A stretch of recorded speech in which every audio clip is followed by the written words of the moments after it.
Saar. This is their book. I think the squad still came out further ahead, in my opinion. Were you going to say a word you can't say on Yeah, YouTube? I was. 'Cause that is the... I don't think it's that bad.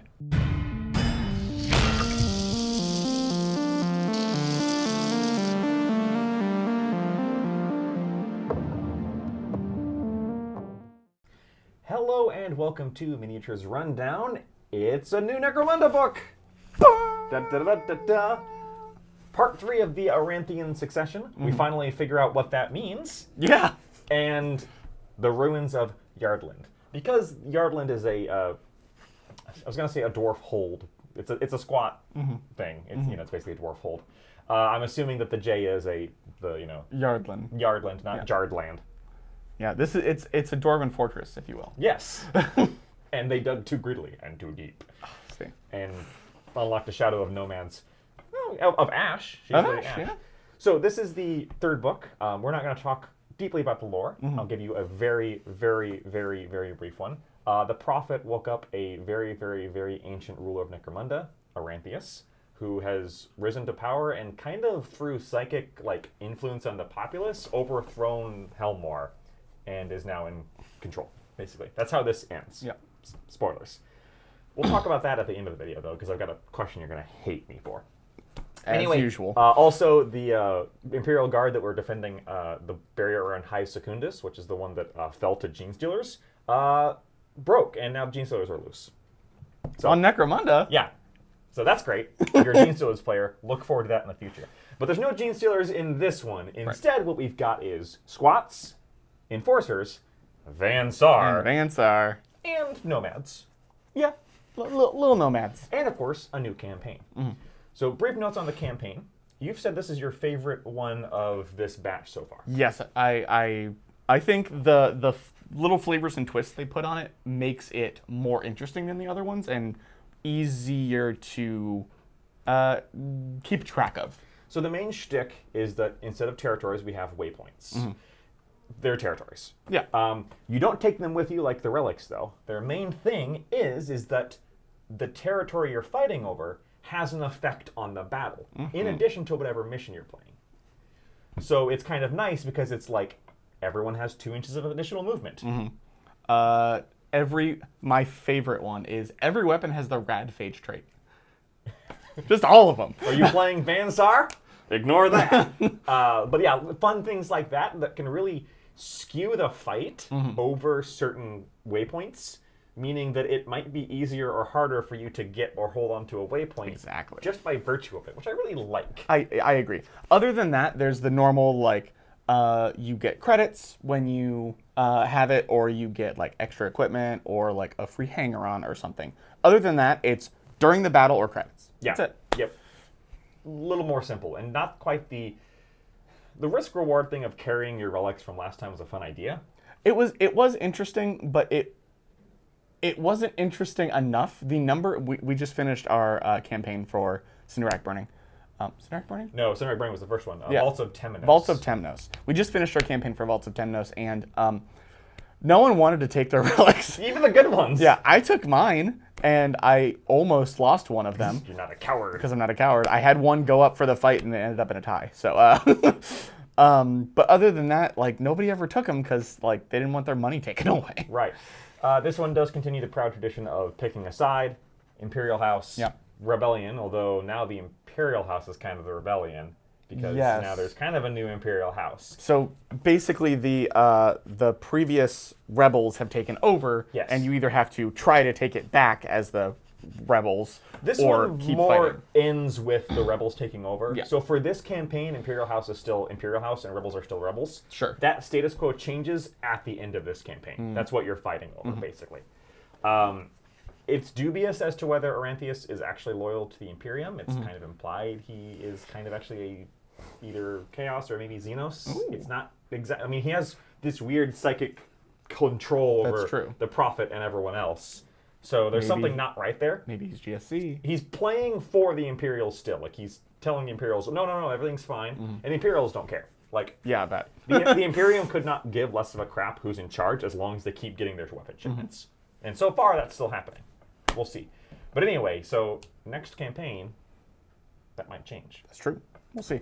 They did, even though GW did say that this is the last book in the Aranthian Succession campaign, at the beginning of the campaign section, it says, future campaigns will let you use your your gangs from this setting, so make sure to keep that in mind. We'll talk about that at the end. Yeah. With that question you're going to hate me asking. Oh, great. So let's get to the actual model rules. Yes. Let's start with our good friend Squats. Squats. Squats, squats, squats, squats, squats, squats. I think Squats just straight up became broken in this book. Just every single thing is ridiculous. What was that Van Star player? No, I haven't played Van Sar in a while. Granted, I will be going back. Yeah. But You know who else hasn't played Van Star in a while? Me. because you haven't ever. Well, now. So what did Squats get in this? They got two things. Well, yeah, basically two things. Basically two things. Not counting bounty hunters, which will count in their own separate thing. They got, first and foremost, their crew, which is, I don't want to say pretty generic, but it's. Oh no, Squats already had their crew. Oh, no, what am I thinking then? Oh, no. The vehicle. I'm thinking something else. Yeah, I'm thinking that guy. Anyway, so they got their vehicle, which is basically a named ridge hauler. That's a good way to describe it. Because only they can take it, and only their crew can take it. Yep. It's called the Skalvian Explorator. Yes. And oh boy, is it big and scary. Yeah. So for 265 credits, so 35 more credits than a ridge hauler. Keep that in mind. Yep. You get 6 inches movement, so 1 inch less movement than a ridge hauler. Yep. Front toughness 9, side toughness 8, 7 toughness rear, which is the only vehicle in the game so far that has a different toughness value for each of the points. Yep. So same toughness by default in the front, but 1 less toughness than the ridge hauler in the rear. You get a HP of 6, that's the same. 6 up handling, 1 better than the default. And a 3 up save, which is the same. Which is the same. It is tracked. Yep. Which means the -1 movement is, taken into account for that. So it's not slowed down by terrain. But the downside is that the tracked tracked vehicles often can't take upgrades that would increase handling, but this one can. Yeah. Despite being tracked, this one can take all-wheel steering as a drive upgrade. Explain to me how that works. It's tracks. Yes, it's all wheels. It's only wheels. It's also got powered steering. What does that even mean, anyway? It's just powered steering. So the big thing about this one is that it is very tough, like Ridge Hauler. It has a special rule where it collides with and destroys an obstacle or flimsy structure. Yeah, because it has a big grabber arm that moves out of the way of stuff. It doesn't take damage from that. Yeah. So collisions are one-sided. It does not apply to other vehicles, though. That's true. So you pick up a vehicle and toss it. Yeet it. That would be really funny. It has transport bed on the sides, which the Ridge Hauler does also have. Yep. It doesn't have a transport bed in it. Yeah, because the Ridge Hauler, you have the option to have the thing with a transport bed around it, or the whole thing being a bed. Right. This one does not have that option. This thing also doesn't get to take trailers, so it can't buff its HP up to 20. Right. Thank God. It can take a cargo load, though. Yes. It has only one option, which is the Ironhead container. Yeah, Ironhead container. The Ironhead container does not add 2 weapon hard points. Right. But it does still give you the D3 times 10 credits when you successfully complete a mission. Yeah. It also gives you the trading run thing, which is where you can... Yep. Extra trading post If you points. have that, your vehicle can make a trading run like a champion. And it has, if you make a trade post-battle with that vehicle, chems are cheaper. Oh, that's funny. Because it's the chem container. Yeah. That makes sense. Which is really funny. Yeah. Kind of strange. You don't really think of dwarves as Chem users? shooting up. But Yeah, that's Goliath and Escher. yeah, felt like it should have been their thing. But Back to weapon hard points. Unlike the Ridge Hauler, though, which needs that container to get a weapon hard point that is not a front and side arc, yeah, this one comes with 2 by default. One of them's all around by default. that is nice. And one of them is a front arc on the claw. So for 35 credits more than a Ridge Hauler, because a lot of Votan players want to take one anyway, Yeah. you're getting, I'm going to call it a wash as far as toughness. Yeah. Yeah, it is 1 tougher in the rear, and that can make a big difference if you don't put the extra armor upgrade on it. which you're going to. Yeah. It is slower, but it gets tracked, which means it can... It kind of balances out there. I think it's actually better. I I'll agree. trade 1 inch in movement for ignoring difficult terrain. Oh, yeah. Because on the maps in which it matters, like moving, I say half, but it's still movement 7. Being able to move your full 12 is very, very good. This thing also, there is one downside to it, because when you buy a Ridge Hauler, what do you start with? What weapon do you start with? Grenade launcher or a stubber. You can't, well, but which one do you actually start with? The grenade launcher. You can't do that here. Yeah. You can start with an Ironhead Flamer, though. Which is very good. It is, but it's also 150 ding-dong credits. Yeah, so for like over half the price of it, Yeah. yeah, that's pretty rough. Instead of the 65 for a grenade launcher. Or the Ironhead Heavy Stubber, which is 140 credits. Which is a heavy stubber that's an extra rapid fire base. Which can be nuts, Yeah. but it's still a heavy stubber. Yeah. Great. So it's more expensive. I'm going to say that it is worth the increase in cost and is still indicative of problems with rigs in Necromunda. Yes, 100%. It's still too darn tough for what it is. It is. We'll get to that much later. We have seen the model for this. We don't have the model out yet. Yeah, unfortunately. They did say it would be 412 though, so What do we expect? Yeah. it would be a hunk of resin you could beat someone to death with. Yep. Anyway, I'm happy to see squats get a vehicle. Yeah, me too. It does feel like a vehicle befitting of squats. Sure. I agree.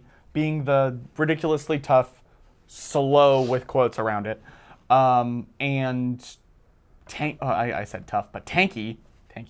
Yeah, it makes sense for them to be the squats. I wish it was more expensive. I wish it was more expensive. If this thing didn't have to, I wish this was the only rig we had. I wish the Ridge Hauler didn't exist, and Sure. then this would feel way more special. As it stands... Then we'd just be complaining about this thing all the time. Sure, but that's something available to one faction instead of becomes the default. Stay tuned for our Ridge Hauler hate video. Anyway. Don't worry. Half of our next campaign are threatening to be squats. So, the next thing that squats get is less impressive. We already talked about it. statually. Yeah, we talked about it. It's the claim jumper that got released from Forge World a while ago. Our friend Kevin let us borrow it, and we have a whole video about it. Click in the doobly-doo. Yes. So, very quickly, it is a support piece, has some weapons on it, but mostly is there to get you some extra credits, not take credits from your opponent, but get extra credits from your opponents, and have the little gem extractor for... Like we talked about, between his toughness and his melee profile, he's not quite auto-include, but he's pretty darn good for his cost. He's going to pay for himself. He's a very good first hanger-on to get. Yeah, he's good. As long as you don't want a dock. And you don't want to pay out for a brute. Yeah. And you don't want to blow your money on a Vertigen, which you might not want to now that this giant rig is available. That's true. This is probably your way to go. Yep. The last thing that they got is the Bounty Hunters, because they did get 2, but they are not specific to the squats. They are not. They are specific to either unaligned or Imperial players in the campaign. And they both do show up in that campaign. We'll talk about them at the end when we talk about our Bounty Hunters. So moving on now to everybody's favorite Popo, the Enforcers. They finally got their own crew. So it's the Palanite Ranger crew for 30 credits, so only 10 credits more than a Scum crew. Sure. Basically, same 4-up ballistic skill, because 4-up ballistic skill is where you should be, not something different. Yeah, I totally agree. 100%. Yeah. We'll get to that. You get 7-up mental stats instead of 8s. Yep. That's it. You're paying 10 credits more for A, counting as a ganger instead of counting as a champion, which alone is really good. Worth it. And having 7s instead of 8s. Yeah. Now, to be fair, on 2d6, 7 is a lot better Way than better 8. than 8. So I noticed that they have their primary skill, other than driving, as Savant, which I find interesting. Yeah, not necessarily a bad thing, because that does include, like, basic economy skills, Sure. but also some stuff that's pretty useless to vehicles. Yeah. So, would I rather have shooting? Yes. Yeah, And I do especially have because, shooting as a secondary. yeah, which, the stats have changed, so you can now pick a secondary if you get your vehicle up to 12 experience, which probably won't happen. But if you do... But if you do, and you don't pick, not experience, ballistic skill as your first choice, which you will. should. Anyway, utterly generic. Well, the real star here for Palanites is their new vehicle, which we have not even seen a model for. Nope. have shown us nothing. It's the Tauros Venator. Now, it's not the Taurox. Not the Taurox. Tauros, I guess. Tauros Venator. Do they want us to use the Taurox model? I don't think so. Not really. It's actually closer to the buggy that I have, the Squig Hopper. Oh, buggy. really? Yeah, in what it looks like. There's an old model that used to exist. So this is basically for 130 credits, which is the cost of a medium. This is basically a better medium. Yeah, I agree. Movement 7, so as fast as a light vehicle. Front and side. Of 5. Rear of 4, which is one worse than a medium vehicle. But 3 HP, 5 up handling, that's really which is spicy. 4 up safe, better than the Ridge Runner. And the main special thing is you get 1 weapon hardpoint, but it comes with all around by default. Which is basically, what, 45 credits built in? And the dedicated gunner, which means you can move and shoot, but whereas normal move and shoot is move half and shoot, this thing can move full and shoot. Now, you still can't aim before doing that. Just a reminder. Right, You 'cause aim, you can't move and shoot. Well, it's aiming only applies to a shoot all. Yes. Yes. So you could aim, it just wouldn't do anything. All right. But yeah, being able to Do a full move. Move it 7, and then move another 7 and still shoot. So good. You'll need that, though. Yes. It also has 2 body, 3 drive, and 3 engine upgrade slots, and it is wheeled. Wheeled is good because you can get some pretty decent upgrades for that. Like everything else, you can get all the upgrades because it comes with either on the list or from the trading post, blah, blah, blah, blah. The main problem with this vehicle is the weapon choices it comes with. Yeah. I mean, they can be swapped out. Yes. But to start with, one of them is kind of bad, and the other one's very expensive. There's the Twin Linked Heavy Stubber, which is bad. It's a heavy stubber. Remember, in Necromunda, Twin Link does not let you reroll wound rolls. Twin Links let you reroll ammo rolls, which is not nearly as good. No. That being said, for 145 credits, you get the Twin Linked Concussion Cannon. Yeah. Concussion cannons are better than you think. They play into the control game very, very well. Which is what, Enforcers do. But more importantly, concussion cannons control other vehicles superbly. Yep. Because concussion weapons, anything with the concussion keyword, I forget what's concussion or what keyword causes it, but anyway, concussion weapons cause a handling check on hit and a -2 to handling. And that happens immediately. So you have a -2 to handling, make a handling check. Yep. Best way to take something with not great handling out. You're gonna Even something with decent handling gets hurt by that. Well, if you keep hitting it, you will eventually make them do something they don't want to. Yeah. Even a Ridge Hauler doesn't like it if you make them jackknife into a wall. And every time they fail, if they fail a loss of control test, every time they do, 1 in 6 chance to just boop die. to rolly. Yep. So pretty good. I'm very excited to get one of these. I hope we get to see the model soon. Yeah, that would be awesome. It'll probably be forge rolled. Probably. But it probably won't be a forge-rolled brick of resin you could hit somebody with, unlike the Ash Rig. That's kind of it for the Enforcers. Yeah. It is kind of story-wise notable that the Enforcers are in this kind of in-between now for their loyalties, because some of them are still loyal to Lady Hera, but a lot of them are just like, all right, we're working for House Aranthis now. Whoop you do, because we don't care. Yeah, my boss changed. I'm still getting paid. Yeah, I my don't boss care. changed, and nothing really changed. Now, to be fair, you say that's it for Enforcers, but they were also in the last book. Oh yeah, no, like the fact that we got 2 books, the fact that this wasn't in the last book is weird to me. Yeah, that's the problem. It should have been. It should have been in the last book, and then this had to lock in it. Nah, you get a white door, son. If that. Be happy. Overall, though, I'm very pleased. I'm always happy to get a crew, and always happy to get a vehicle that looks usable. Yeah, and I'm just happy it's not a heavy that I'm going to be complaining about. Yeah, this would be more fun. Yeah. Speaking of complaining about... Transition. Vansar. This is their book. I think the squad still came out further ahead, in my opinion. Were you going to say a word you can't say on Yeah, YouTube? I was! 'Cause that is the... I don't think it's that bad. Most of it's great. There's just one real big problem. It's a 16% extra chance to hit. It's wrong and you know it. But we're going to get there. Let's start with the Ash Waste Grav Cutter. And this is weird and confusing and needlessly, stupidly complicated. It's needlessly confusing, and I think we're going to change it when we run this campaign, but whatever. So, if you don't know, what is a Grav Cutter normally? So a Grav Cutter is their prospect. So it is a Juve that is on a flying green goblin glider, and they basically they control it with their feet, and they have both hands free for melee weapons. Good joke. Or a shield and a pistol, which is what you're actually going to take. Which is even on the art. Yeah, even on the art. And they're 70 credits plus equipment. That's what it is. That's what they were. They have now been given a new profile. Yeah, it's worth noting that Grav Cutters were kind of proto-mounted weapons, or mounted vehicles before they were mounted. Grav Cutters can't ever leave them, basically. Yeah, they're like the nomads that can't ever, the born in the saddle, can't ever get off their vehicle. It was born in the saddle before born in the saddle. Yeah.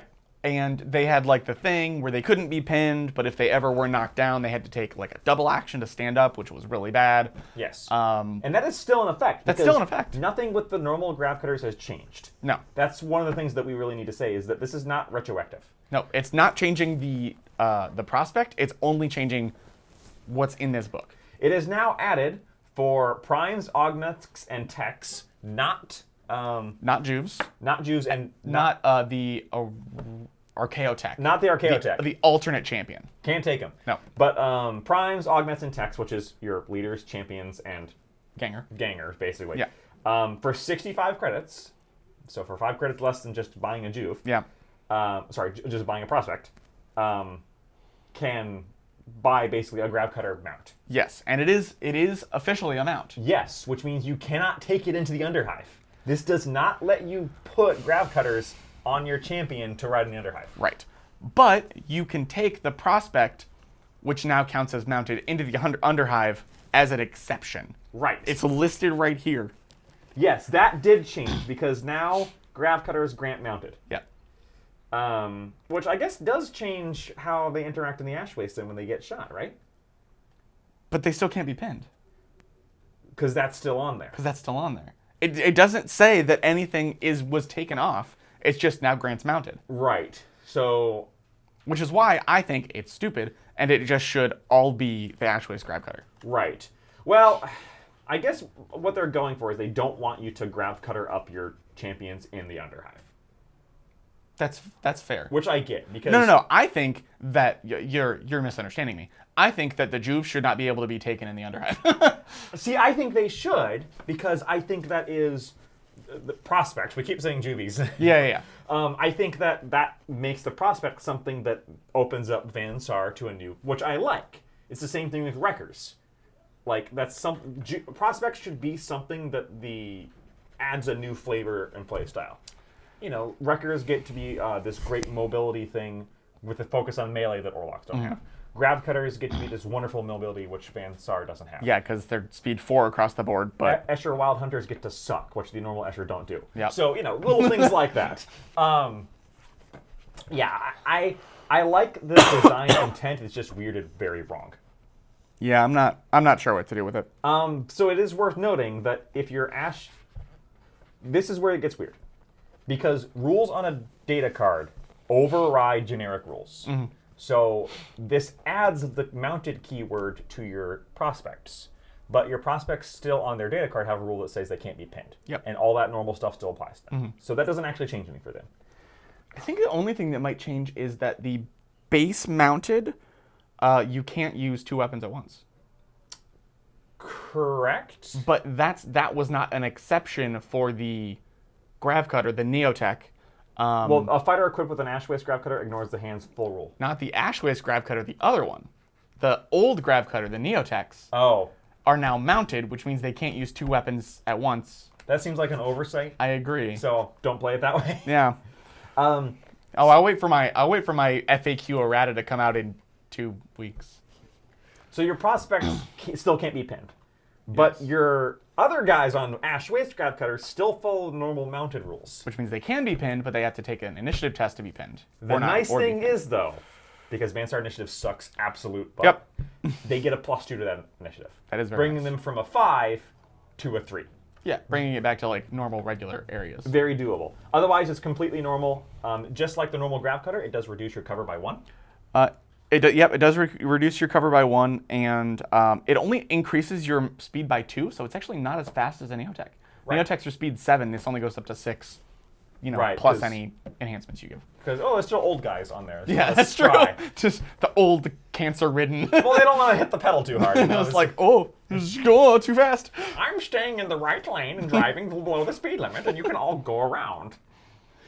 And then, yes, you brought up the hands-free rule, which is normally because you're, riding a bike or whatnot, you can only have one hand for a gun or a melee weapon. These, you drive with your feet, so you can have both hands free. Yep. Overall, it's a fun addition. Yeah, it's fun if a little confusing. Yep. Vansar running around the field on grab cutters could be terrifying. Yeah, it sounds great. Given that guy with a blast cannon and a 2-up ballistic skill, the 8-inch movement or 6-inch movement and fly. Whee! Bleem. But on the other hand, having him ignore half cover, that's true. Then it's 65 points, so it's expensive for just being able to move 2 inches faster. It's 15 more than a dirt bike. Yep. And the dirt bike's still an option. That's true. And I put my Vance on a dirt bike. 2 inches more faster. Yep. The problem is, though, if you put a Vance on a dirt bike and you get knocked off, you're never getting back. No, you're never getting back up. Because it's a 5-up initiative check. So they got that. They also got their crew. Which is completely fair and balanced, and we can move on to the next thing. And we got... Why? Games. Okay, sorry. So the Saar Crew, for 45 credits. So over double a Scum Crew. Oh, yeah.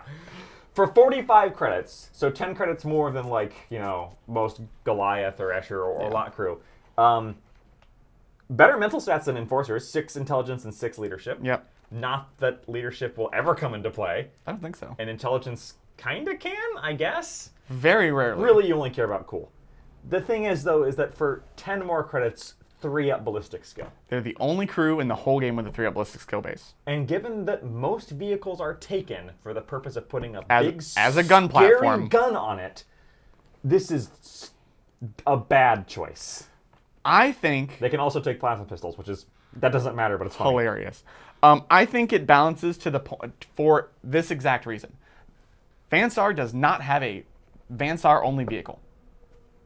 It's called a Ridge Hauler with a las cannon on it. No, a Ridge Hauler cannot be driven by Oh, the yeah, Technica. that's true. That's true. I'm sorry. It's a heavy vehicle with a las cannon on it. It's a rock grinder with a las cannon on it. Right. Anyway, so I think, it evens out. I don't. I think +1 ballistic skill that's Vansar's thing. Vansar's thing is they shoot good. And I'm okay with that. I'm not okay with it only being 10 credits more. I think when you get a ballistic skill from a level up, it increases your credit cost by 20. Mm-hmm. I think this should have been 20 credits more. That's, you know what? For That's the +1. fair. That's fair. No, and I am very much okay with Vansar having a good vehicle crew because you would. Yeah. I'm the radioactive, cancer-ridden old man. I'm gonna get in the car. Why you want me to walk out there? No. I'm in the car. No, I'm driving. I'm okay with them having an elite vehicle crew. Yeah.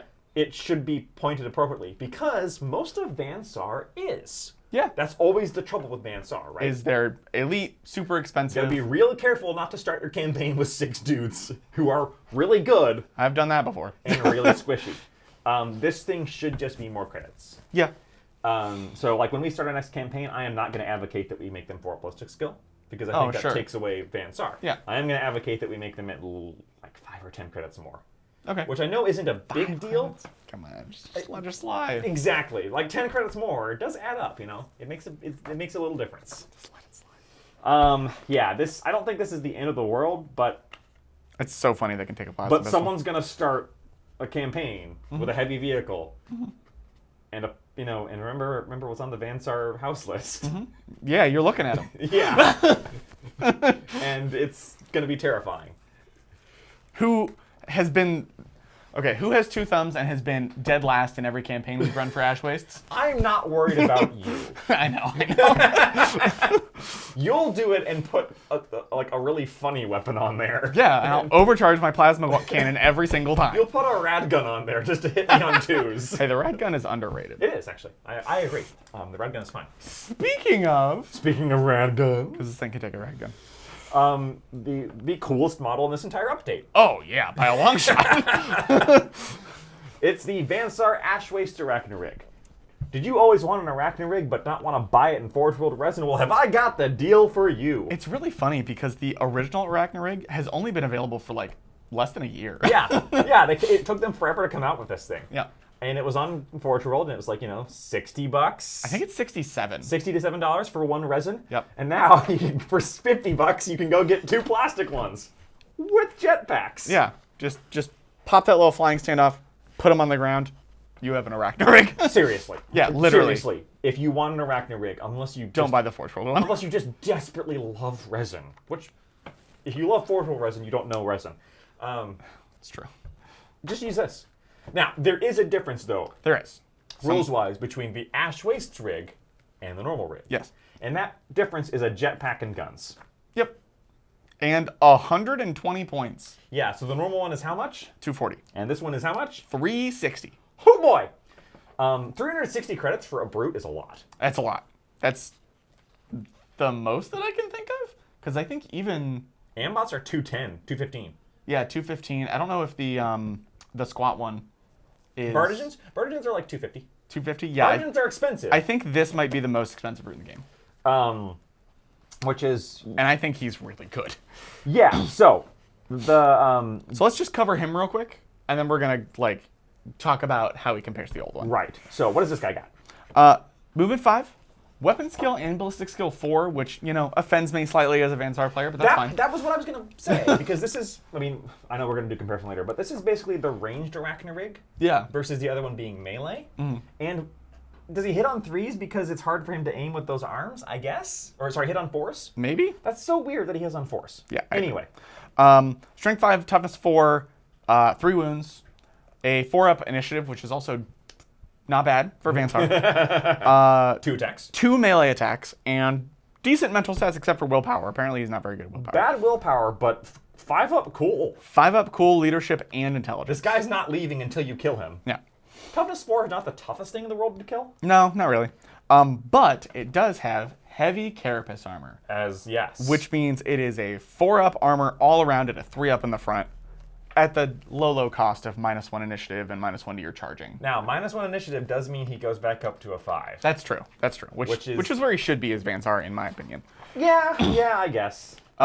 He comes with a twin-linked heavy las carbine, a rad gun, a plasma gun, and 2 servo arms. Mm-hmm. So he has 3 ranged weapons to start with, which is important because he has an ability called the Superior Weapons Array, which means he can, if he stands still, he can take 2 shots. They don't have to be with the same weapon, but they can be. It's basically fast shot. It's basically fast shot. He also has hip shooting, which means he can move, and shoot. Mm-hmm. At -1 ballistic skill, so get down to 5s, which is rough. But you can put a flamer on him. That's true. You can put a flamer on him. You can swap the plasma gun for a flamer. You can swap the rad gun for a harpoon launcher. Personally, I would do neither of those. Yeah, that's the thing. The problem is neither. that you can put a flamer on him, but it means giving up a plasma gun. Yeah. If it was the other way around and you could do a rad gun for the flamer, I would think about it. It's also 40 additional credits for the flamer and 40 additional for the harpoon gun. Yeah. So would you like a 440 point brute? Yeah, I might replace the rad gun with a harpoon launcher. I've taken a harpoon launcher 3 times now. Never been impressed with it. It's not great. No, it's not. But neither. The rad gun might be underappreciated. It's still not great.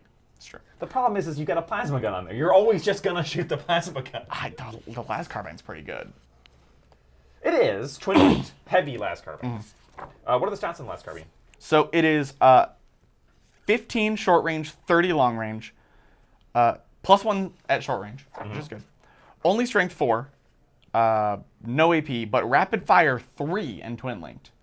So it can have up to technically 9 shots. It's gonna fire a lot of DACA. And it can shoot twice. Basically. Yeah. So basically this is your anti-infantry. Your plasma gun is still probably gonna be your workhorse. Yeah. Because plasma guns strength 5, AP 1, damage 2, and rapid fire. And can, bump that up. But if you're board. firing into a horde, Yep. you could get a lot of shots. Yeah. Which is something that we talked about Vansar being very elite, something that they struggle with. They have a bunch of guys they're facing down, they can only shoot 1 at a time. Not with this guy. Hey, I want to shoot 18 guys in the same turn.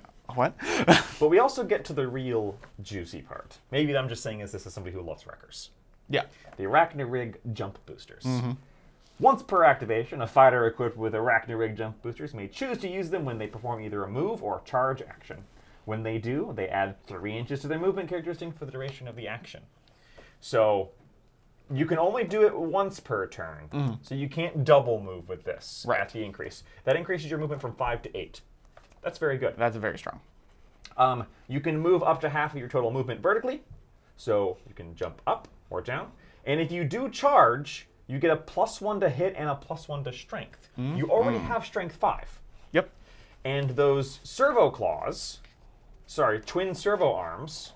They are base strength. So they are just strength. There's not Right. strength plus anything. So it goes up to strength 6. Which is really good. Yeah. Oh, and a 3-inch melee range. Uh-huh. I forgot about that How part. much AP? No AP. No AP, so they're basically servo arms, 1 damage. Yep. But they have versatile.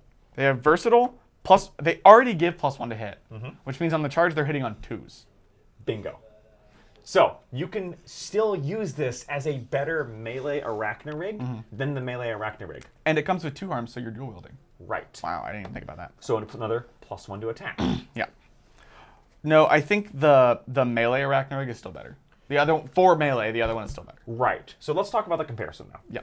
Keeping in mind that the Ash Waste one is 360 credits. It is, yeah. It is 120 more.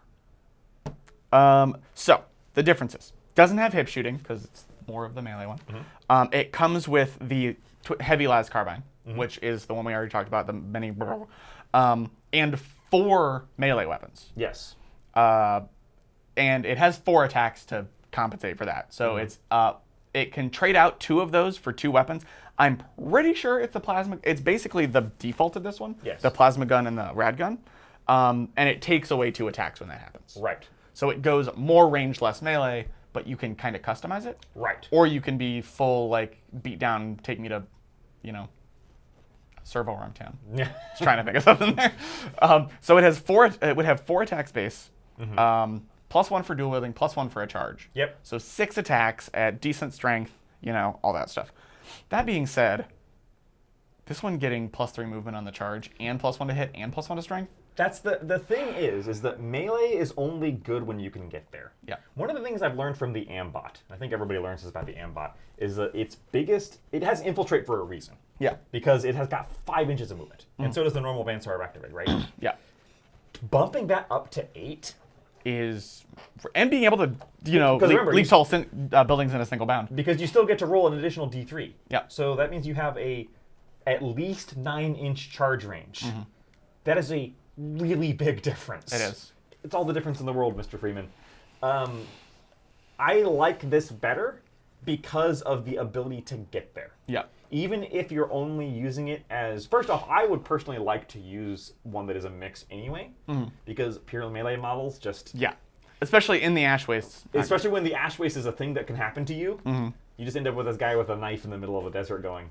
So, all this being said, there's a reason he's 120 points more expensive. That's the problem. It's 120 credits. Yeah. Oh, and armor is better. And the armor's better, because they come with a... But the armor does give -1 to the charge. I forgot about that. Oh, that's true. So it's really... So it's really minimum 8. Yes. So you're only getting 2 inches more. Interesting. I think it's well balanced. I Yeah, think it's that's fair. this is a good thing that we have this discussion. 360 credits is a whole awful lot. It is a whole awful lot. It is a whole awful lot. Yeah, I think they are balanced because the cheaper one is probably worse at everything this one is going to do, but is 33% cheaper. And I like the balance there. Yep. This guy's big downside for 360 credits, something that hits on 4s, is like even with here's the thing. In the Underhive with a plasma gun, you're going to be hitting on 3s. Yeah. 2s if you aim. Yeah. Well, the short range on rapid fire is +2. Oh right, I forgot about If you get within 12, you can move and still hit on 2s. And heavy las carbines have a great short range bonus. The downside is that in the Ash Waste you will never get that short range bonus. Yeah. And that is right. then this guy, on the other hand, being able to shoot twice hitting on 3s is better than being able to shoot once hitting on 2s. That's true. Statistically. And despite being an Ash Wastes Arachni-Rig, and despite being on the front of the vehicle cards, not a vehicle, can be taken indoors. Yep. So I guess that is the one thing we can talk about now is Vansar didn't get a vehicle. No, Vansar didn't get a vehicle. I kind of mentioned it in the crew, but it's weird. And of course, they got a whole deck of vehicle stuff, and you might take a couple because but you know, if you're not in the ash waste, they're literally useless. Toss them away and draw a new one. Yeah. So a bummer. I was hoping for some kind of flying grav cutter thing. I thought this would be a light vehicle, and they didn't do it. I thought they'd go full Battletech or full Titanfall on us. Yeah, but no, it's just another brute. That being said, you can't take two of both. For 2,000 credits. do what Kevin's doing with Vertigens. No. I refuse. So that's it for the main faction the faction upgrades. Models. Let's talk about our named friends who got added. All of which I think are really, really good. At least all really flippin' cool. Yeah. Let's start with the one who's least cool first, which is the Vansar one. Yes. The Infotek. So, starting off with the worst. Yeah, we have first Silberland Sevos. Silberland. I'm just going to assume he's Dilbert. He's Silbert. Yeah. He has the tie. So he was an Infotek. He tried to merge his brain with an SDC. That failed and got him kicked out of House Vansar. So now he just kind of runs around and, offers his services to the highest bidder. He's basically a Whisper Merchant, but slightly more expensive for a rule you don't really care about. Yep. He is a named Whisper Merchant, and the only real difference is, well, you get to take him in every game because... Yeah, you get to take him in every game with his 5-up weapon skill, 4-up ballistic skill, strength 3... strength 2. Sorry, strength 2, toughness 3, 1 wound, 1 attack. And a stub gun. Now, he does have cold and calculating, which means instead of making a cool or willpower test, you can make it against his 5-up intelligence. And he has a special ability called Gather Intelligence. It's a double action. You make an intelligence test. If you succeed, you get to see all your opponent's tactics cards. If you fail, you get to see a random one. So that's good once per game. Yep, that is good. Is it worth 80 credits? Well, he is a Whisper Merchant, which means he will pay for himself. He will. Okay, here, reverse that. Is he worth your hanger-on slot? Whisper Merchants are. Whisper Merchants are. You're paying a slight premium for if this guy gets drawn into a gang, which the problem is that he's diluting your gang pool for random missions, because you don't want this guy combat-wise. Oh, hell no. Knowing your opponent's tactics can be absolutely devastating. Sure. I don't know, this one's hard. I don't like him at all. I think he's fine. I think he's appropriately costed for what he is, because Whisper Merchants are really good. Yeah, he is. They are, rather. And, again, just like a regular Whisper Merchant, he'll pay for himself because he's 80 credits and you can change it 6 for your territories. Just do 2 of those, you get 120 credits, and, you've made 40 credits. But, at that point, you need to... for me to take him, he's not going to be my first pick. No, probably not. He might be my second pick if I don't need a brute. But, oh my god. 80 credits is enough that at gang creation I could very easily see bringing him. Really? And just to get that after your first mission with your settlement, spiking fixing those 6s to give yourself an early credits bleed. I mean, I guess. I could see that. The problem is that there is almost no situation in which I would bring him over a normal Whisper Merchant for that purpose. That's fair. Because that double intelligence thing, who cares? If I'm fighting someone like House Delak, who really relies on their tactics to do things you hate doing, sure, this guy is great for that. He counters Delak pretty hard, which is kind of funny because... Yeah, because he's a Whisper Merchant. Right. Well, but he's a Vansar one. He even says that his thing is not being Delak. Overall, he's probably the worst of the ones in here. Oh, yeah. But I think he's usable. Let's get now to the one who's really flippin' cool. The Nomad? Lady of Ash. Oh, she's so cool. So now we get to, I think we joked about this being Halloween Corian. Yes, Halloween Corian. We have seen her model, Asungar, the Lady of Ash. Yep. We've seen her and her birds model. They look... This is the only model that I would argue is cooler looking than the Arachni-Rig. yeah. But it's not out yet. It's not out yet, that's true. So that's why it's not Can't in buy this it. update. Because you won't let me buy it from you, Games Workshop.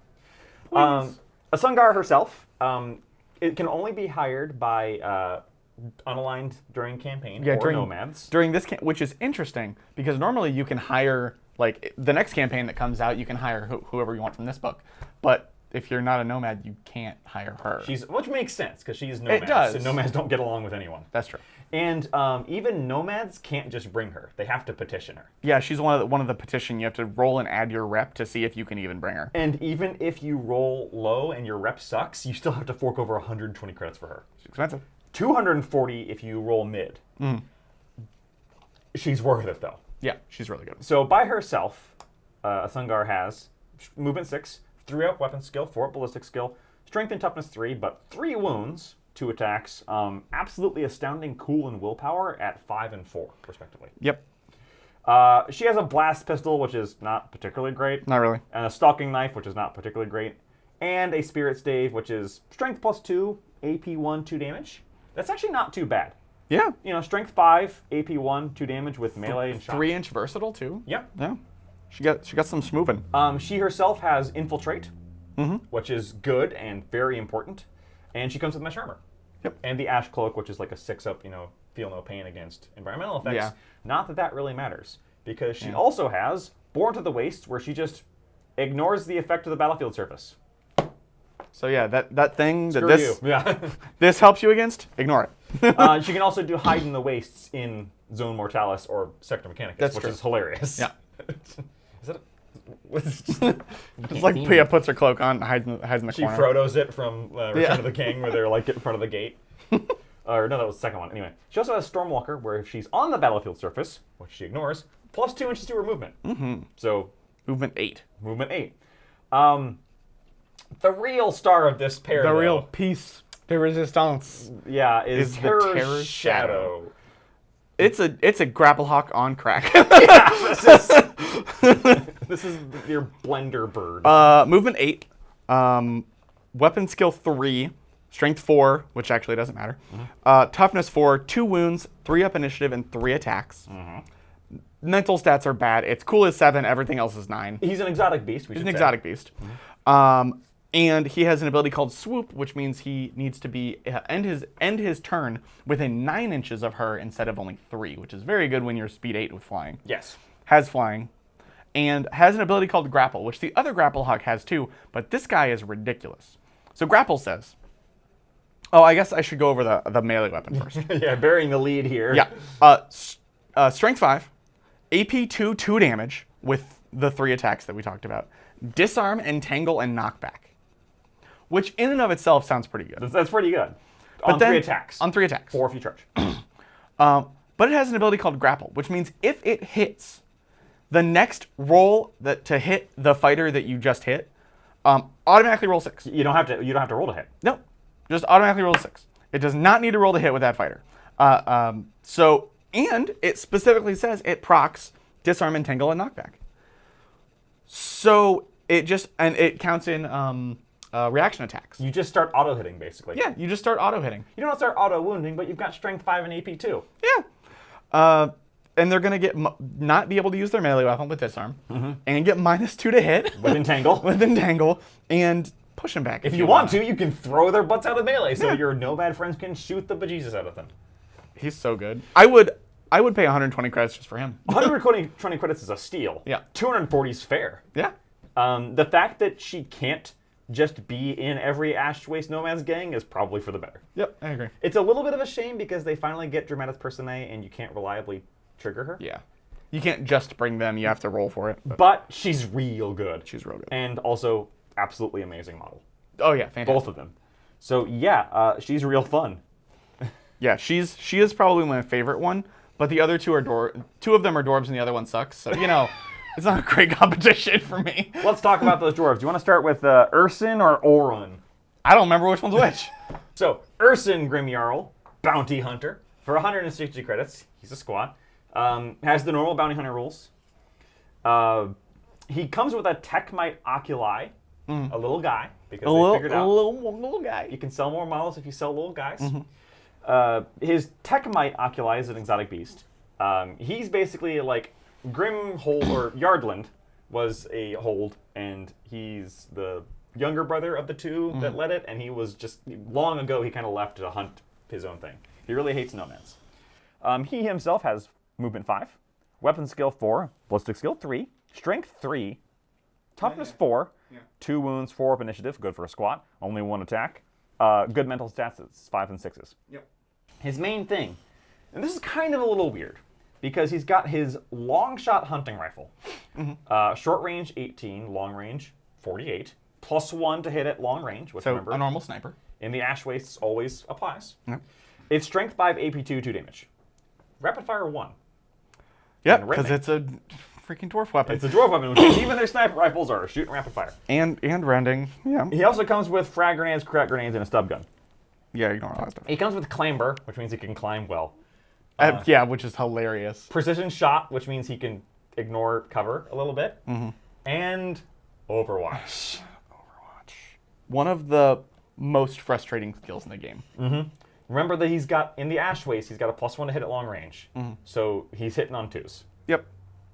Remember Overwatch, if you hit somebody with it in their activation, stops their activation flat if you pin them. If you pin them. So that's, yeah, that alone makes him very, very good and worth 160 credits. 160 credits. I would pay 160 credits for that gun. Ignoring I would.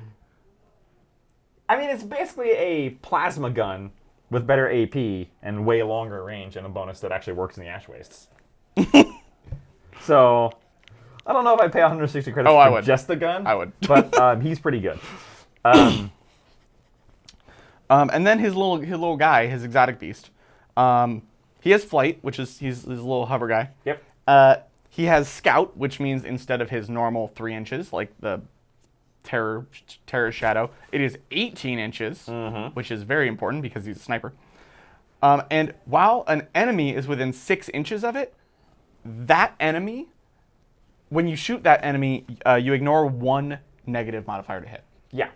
So It only has to be within 6 inches, by the way. Not 6 inches invisible. So yeah, he has a ballistic skill of a 3-up, and then he ignores 1 negative, and he has plus 1 to hit at long range without aiming. And Overwatch. And Overwatch. This is perfectly fair. I hate this man. You haven't even fought him yet. I hate this man. And his model's out, by the way. His model is out. Yeah, it fits very squat. He absolutely is pants in melee. Oh yeah. And if you were thinking of, charging his tech might oculi, they have Escape Artist and Evade. Which So, means yeah. they're basically really hard to pin down. They're like. Yeah. That being said, they do have, Strength 2, Toughness 3, 1 wound. Yeah, they're gonna. Oh, and we did forget to mention that Urson himself has a double action to make another one. Yes. So when he's deployed, he gets 1 deployed with him. And then if he has none on the battlefield, so if you destroy it, he can do a double action to make another. To make another one. That being said, he does have to waste his action on that. That's true. And I'd rather just shoot a mofo with it. Oh yeah. Oh no, I don't get -1. I don't ignore my -1 penalty. 2-up. Yeah, exactly. So yeah, pretty good. Yeah. Insanely good. Yep. Now the nice thing is that he's not squad specific. He's not. He's just a bounty hunter. Law-abiding gang. That's the problem. I can't take him in my chaos gangs. Oh, I know. I'm so sad. Now let's talk about his brother. Just make law-abiding Vansar and make you hate me left, right, and center. Don't give me ideas. So now for the dwarf that we hate slightly less, Slightly less. we have Orrin Grimjarl, who is so unimportant he doesn't even get a picture. Doesn't on even his get a page. picture. He's not even the guy on the cover either. No. So he's another one of the petitions, Yep. which is interesting because I would much rather have the other guy. I think he should be the petition. Yep. The funny thing is it just says when a gang wishes to hire Orrin. Doesn't say anything about it having to be squats. No. No. Nope. He can be hired by anyone. So on the low roll, you can hire him for 100 credits. On Dwarves will do anything for money. on a mid roll, 200 credits. His main thing is he's got Last Charter Lord of the Yardland. He was the lord of the Yardland hold before it fell, and now it fell, and he's all on revenge. Blah blah blah. Yeah. Any friendly fighter within 9 inches can use his cool when making a cool check. Which is a cool of 5 up. That's really good. Decent for keeping you around. That's really good. Yeah. When this fighter is taken out of action before being removed, he can make a shoot or fight action even if they don't have a ready marker. That's also cool. Yep, can't aim first, but he can shoot. And his stats, he only has 4-inch movement. 3-up weapons and ballistics, strength 3, toughness 3, toughness 4, 3 wounds, 2 attacks, 5s across the board except for intelligence 6. He comes with a whole bunch of crap. I don't really know what he's good at. So he comes with his weapons. He's a short-range guy. Yeah. His Fractal Pulse Beamer, which is a melt-a-gun with strength 9 instead of 8. Mm-hmm. Only 4-inch or 8-inch range and a -1 at long range. And scarce. But it has Melta Does. on strength 9. I mean, yeah.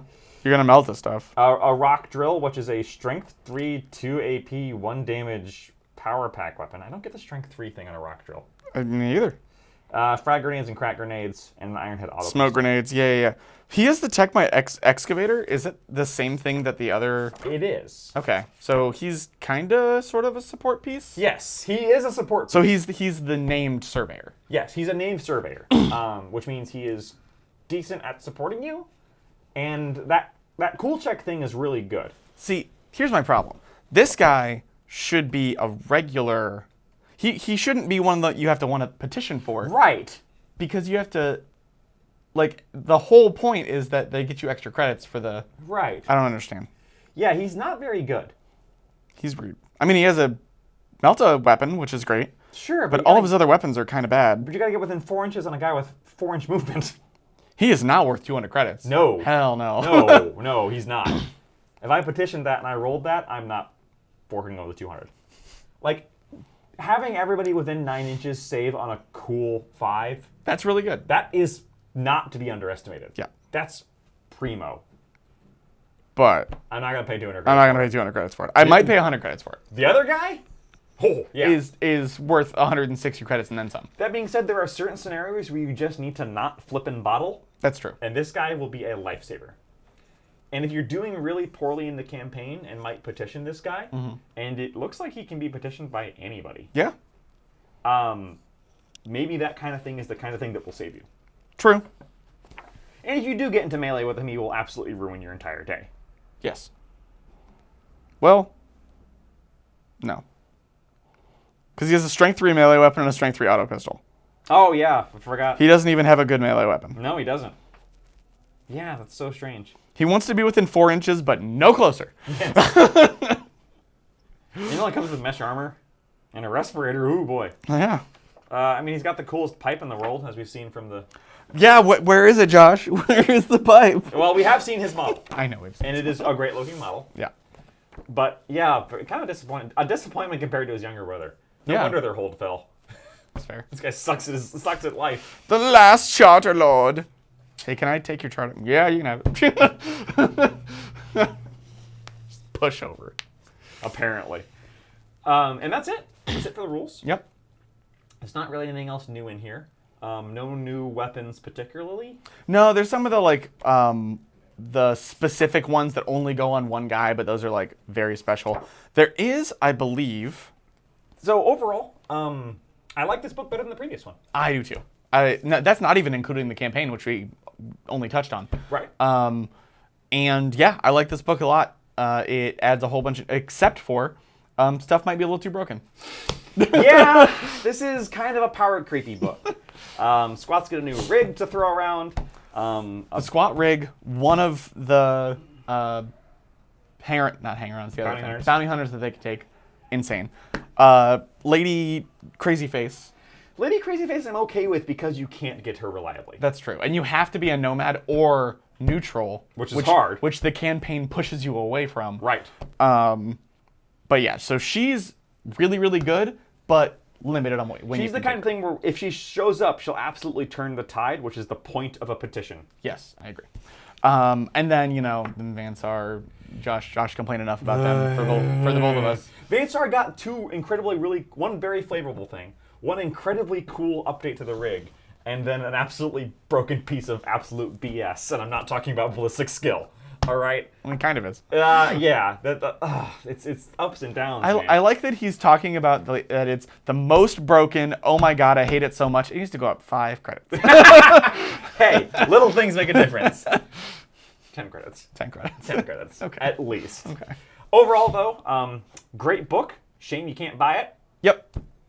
We got one. Yeah. I know you see 2 here, but I ordered this one. yeah, he had to order that one. this one. And this one's not mine. And it was out of stock at like 12:04 Yeah. or something stupid. Stop doing that. Make digital ones so I can flip and buy them, Games Workshop. Yeah. Everybody who loves Necromunda, put in the comments below. Maybe Games Workshop will see. We'll take a screenshot and send it to them. Send it to Games Workshop. Because it's just depressing that this really cool campaign with some really cool stuff for nomads and enforcers and squats, and you can't. I mean, you can buy the EPUB. Yeah, but at least at time of recording, this book is still out of stock. Yep. Which is it's such a shame, and I really wish they would stop doing that. Like, just figure it out. Overall, though, happy with this. Great book. So let me ask the question now. Oh no. That you are going to hate. Okay. So we have a series of books with major updates to factions spread across each book, and I already know where you're going. But go for lore it. that is drastically changing the status quo. Is this our Psychic Awakening or Broken Realms in a lead up to a new edition of Necromunda? See, normally I would say yes. But that would require them to update Necromunda. That would require them to care just at all about Necromunda. Right! And they don't and won't. So no. This is just, they're going to come out with the next book, and they're done. I don't want to say that I would like them to do a new edition of Necromunda. I don't want them to do a new edition, because I don't... Especially since they just came out with a new core book. Right. That would be a really funny. Yeah. Thanks for the $70. Buy another one. Right? So no, I don't think it's leading up to a new edition. I think it is the new norm. I think they will now be doing the series of campaign books more for Necromunda. We're going to loop right back around and go back to Goliath again? Yes. Hey, no, we got to hit GSC in between. That's true. It has to be GSC. Delok can just like lay in the corner. Corpse Grinder Cults didn't get anything. Chaos in general. Chaos in general. Well, that's why I was wondering about, because I know you haven't read the story, no give a crap. No. But it's kind of left up for debate how loyal to the Imperium this Aranthius guy is. Yeah. If he's just pre-Helm War, or if he's like actually hates the Imperium and really wants to return to the old ways. Yeah. Which might be Xenos or Chaos. This also could just be a giant Chaos plot. You know what I mean? Yeah. So Beach is behind the whole thing. we could get to a update. The next book could be an update to Gene Stealers and Chaos. True. Which would be awesome. Right. Book of Ruin 2.0. Book of Ruin Book of Ruins of Yardlan. Confirmed. Not confirmed, but I would like to see updates of those because Yeah, no, I agree. there's a lot of things that don't work with them. There are some factions that are really wallowing, and I wish they would be updated, but we'll see. And Gene Stealer cults and Chaos cults have always been kind of a thing you can just play in Necromunda. Yeah, you could just do it if you Kind of want. like the Venators, where it's not really intended that you do this. No. It's just a flavor option for diving in really stupid deep.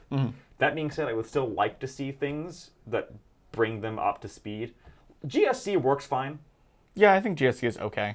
Corpse Grinders work fine. They're very... Not in Ash Waste. No, but they're very feast or famine, no Yeah. pun intended.